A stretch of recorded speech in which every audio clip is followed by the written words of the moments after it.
They're under the rugs.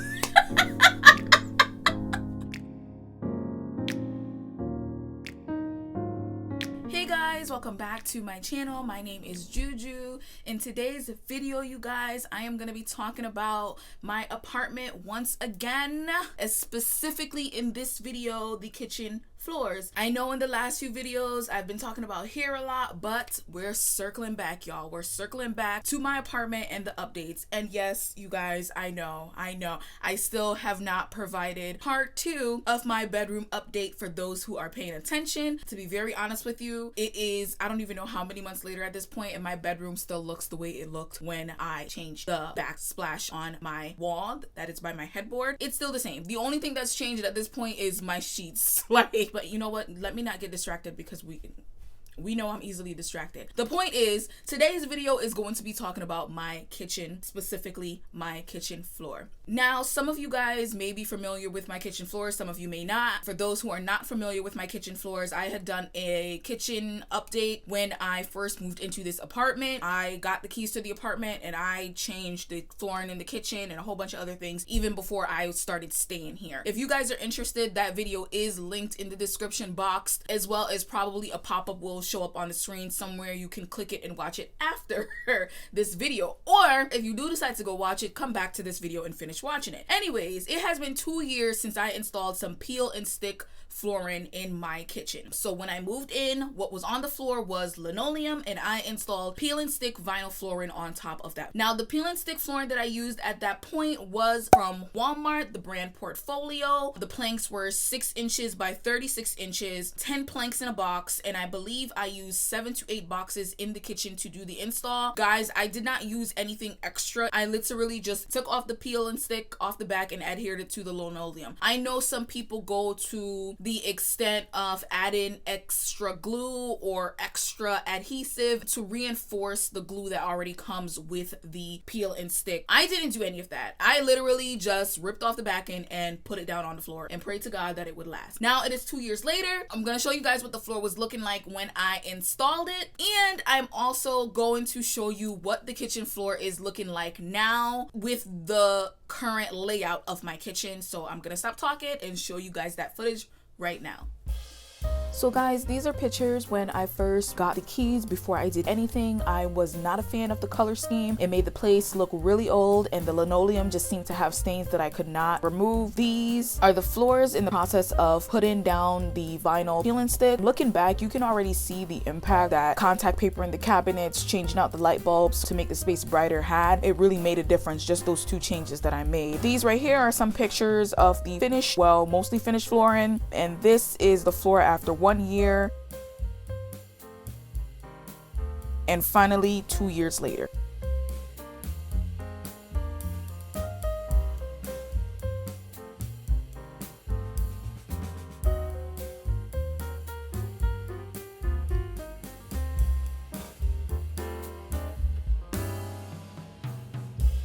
So guys, for the most part, my kitchen floor looks perfectly fine. I know that some people have issues with like the flooring lifting after them having it down for a while, especially when they don't use additional adhesive. I have not. Now, I did do the method where I saw online, I think I read in a blog or read on like homedepot.com as far as like floor installation goes of vinyl adhesive flooring. Basically, you're supposed to leave the boxes in the room that you plan to adhere the peel and stick flooring so that the planks could kind of assimilate or get used to the temperature, the atmosphere, whatever the case may be. I am not a professional.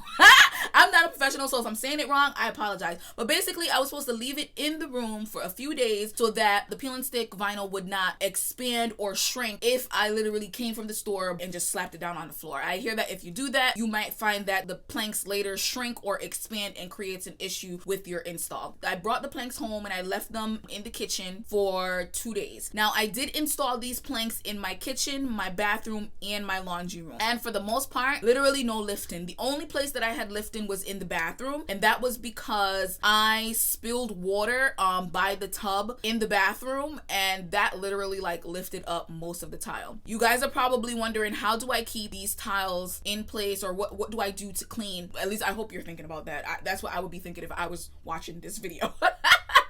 Basically, I sweep the floor like I regularly would sweep tiles, sweep regular linoleum. I sweep the floor just like I would sweep. The only thing that I do differently that I would probably do on like tile flooring or regular linoleum flooring is I would use water in a bucket and a mop to mop the floor. I don't do that. And no, I'm not being nasty. My way of fixing it is by using the Swiffer Wet Jet. The pads, I use those to clean my floor. I literally, probably a week and a half, 2 weeks or so, I mop the floor. I live alone, so there's not much traffic in my home. I will go ahead and Swiffer the floor, and that's how I get it clean. And yes, you could see the difference when you use the Swiffer on it. The reason I choose to use the Swiffer is because, like, let's just be smart about it. Anyone knows, like, water on glue, it will probably lift over time. Like, you don't want to keep putting water on it. I've had spills where I've spilled water on the floor. I've spilled juice on the floor in the kitchen. Sometimes I have like my makeup products, which is like micellar water. Like I've spilled that in the kitchen floor, in the bathroom, but the floor still has not lifted. So to me, that is really good. It's been 2 years and I have not had to reapply any of the adhesives. So to me, that is like a really good thing. And I am loving that because I was kind of scared when I put it down that I may have to find a different solution within a year. Now guys, as I've said, the images that I've shown you of the kitchen so far are images of my current layout of my kitchen. I am saying this to you guys because I'm gonna let you know these floors are not perfect. They're not perfect, but I've come to the conclusion that the problems that I am facing with the flooring is because of my installation. Now, I am not a professional, obviously. I did this. It was a DIY project. Obviously, I just did something to fix and pretty up my apartment. That's the best way I could put it. I wanted to pretty up my apartment. So I did something quick and easy, and I do have issues. Now, the issues that I have with the floor is that for the areas where the flooring did not have something to sit against to stop it from sliding, the tiles have now slid. The planks are sliding. Although they aren't lifting, they have shifted on the floor, which has created gaps. Now, you're probably wondering, where are these gaps? I showed you the picture. They're under the rugs.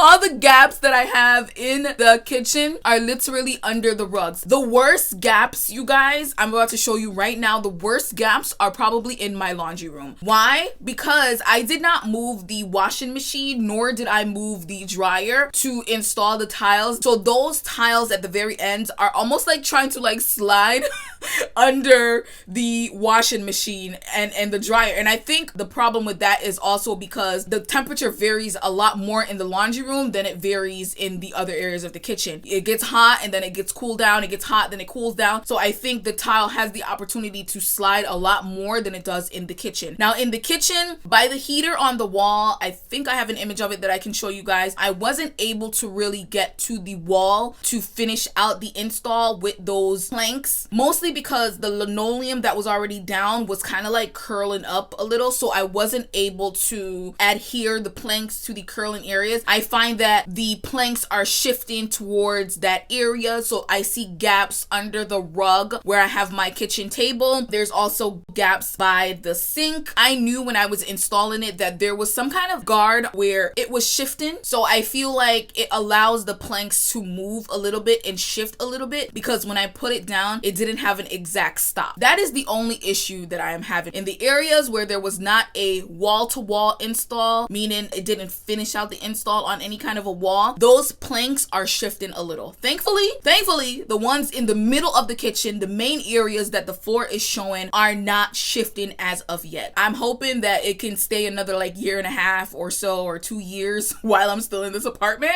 because I do not want to have to do this over. I hope my explanation was sufficient enough that you guys understand why I'm about to say that I would 100% recommend the usage of this tile in even a not renter friendly install. I feel like this tile would also work in a home where, you know, you have a lower budget and you're trying to update or upgrade your home. I think it's worth the money. When I bought it, they were probably like $15 per box. I used probably 7 to 8 boxes. If the landlord had done this herself, let me not say that too loud because out here in this world, there's a lot of inflation going on. I would have probably been charged more for my unit at that point because it would have been an upgrade. And I'm sure if she had it professionally installed, they would have done an even better job than I did because they would have for sure lifted up the linoleum and then had the room to really go in and install without having the linoleum parts that were curling in their way for them to do it. If she had done that herself, she could have charged me a little bit more because the place would have looked a little bit nicer when I got here. So I definitely think it's worth it to use it, even though it's a Walmart brand. It's not the highest quality. Even if you go get a better quality from the Home Depot, I do think it's worth it. That is really all I wanted to come on here and say to you guys, is that it is 2 years later and these things are still holding up. I do live in the New England area. That means we have hot summers and cold winters, especially this year that just passed. It was hot as heck in the summertime and it's just starting to get cold, and it is super cold outside. I'm literally just like, oh my god. The temperatures vary in the apartment from time to time and the things are still not lifting. I've spilled regular things as you would spill on tile. I've spilled juice, I've spilled water, I've spilled things on this and they're still holding up. When I need to clean them because I've spilled, say, like makeup, actual makeup, and I need to go in and hardcore clean that up, they do clean up and it's not an issue. I love the look of it. I love the feel of it as well. It's like really that wood grain look and I love that. I'm fudging the numbers a little bit. It is the end or the middle of November and I installed these the first week of December in 2020. Guys, I would recommend it. I'm not gonna keep blabbering because I do have a habit of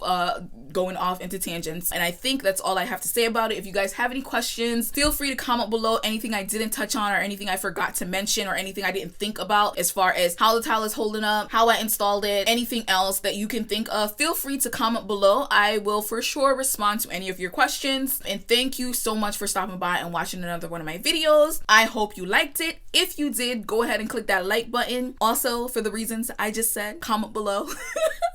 And if you've done both of those, you probably really like my content, so just go ahead and just click that subscribe button and I'd greatly appreciate it. And until next time, bye.